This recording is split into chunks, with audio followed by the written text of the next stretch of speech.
Hey everyone, how you doing? Welcome to the channel. April is just about upon us, so my TBR for the month is coming right up.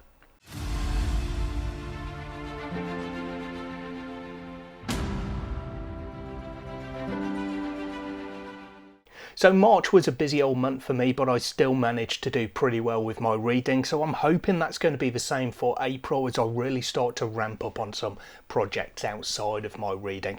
We shall see how it goes though. For this month I've set myself a usual 4 books. Initially I've got 2 audiobooks and then 2 physical or Kindle reads, and then I've got some others planned in if I do manage to get towards the end of them before the month is out as well. So first of all is my continuation. I've been reading Crown of Stars by Kate Elliott. I'm on book 4 for April, which is called Child of Flame. I've been really having a good time with this series. It's got a good balance of a pace. You've got the depth of it, basically. You've got the ability with the scope and the size of these books to have some really good slow periods where you're building the characters and you're building the world, the lore, the magic and everything without it feeling like the entire book is too slow. And I really like that because there are some very quick paced scenes in here as well, some great action, some great battles. It's difficult for me to obviously go through the synopsis, so I'm not going to go and read that or tell you what this particular book is about,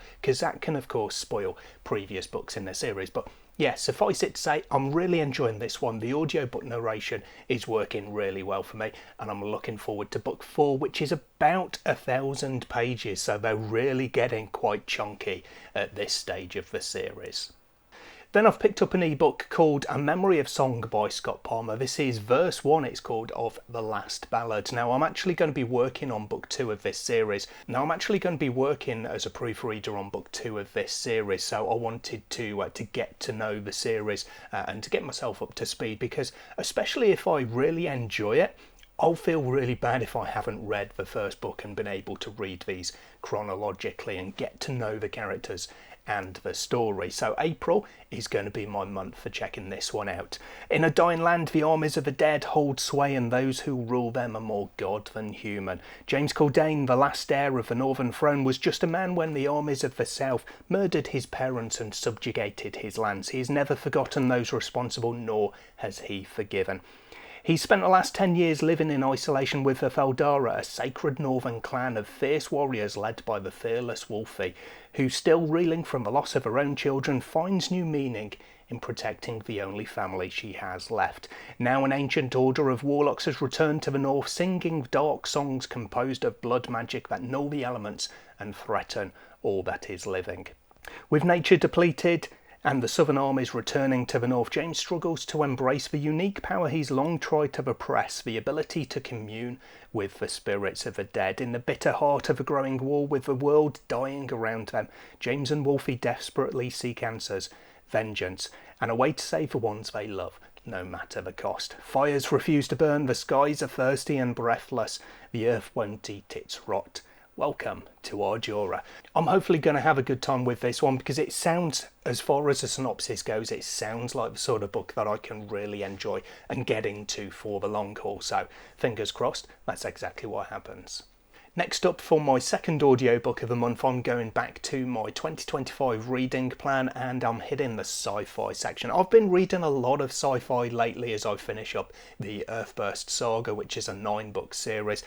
So it does feel like, for me, and how I normally tend to go, my TBR and my overall kind of reading of the year so far, at least, is a little bit unbalanced. By unbalanced, I mean it's very balanced, which is just unbalanced for me.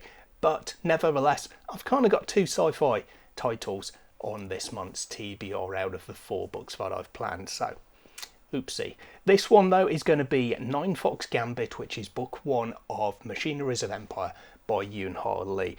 To win an impossible war, Captain Kel Cheris must awaken an ancient weapon and a despised traitor general. Captain Kel Cheris of the Hexarchate is disgraced for using unconventional methods in a battle against heretics. Kel Command gives her the opportunity to redeem herself by retaking the Fortress of Scattered Needles, a star fortress that has recently been captured by heretics. Cheris's career isn't the only thing at stake. If the fortress fails, the Hexarchate itself might be next. Cheris's best hope is to ally with the undead tactician she was Jadao. The good news is that Jadao has never lost a battle, and he may be the only one who can figure out how to successfully besiege the fortress. The bad news is that Jadao went mad in his first life and massacred 2 armies, one of them his own. As the siege wears on, Cheris must decide how far she can trust Jadao, because she might become his next victim.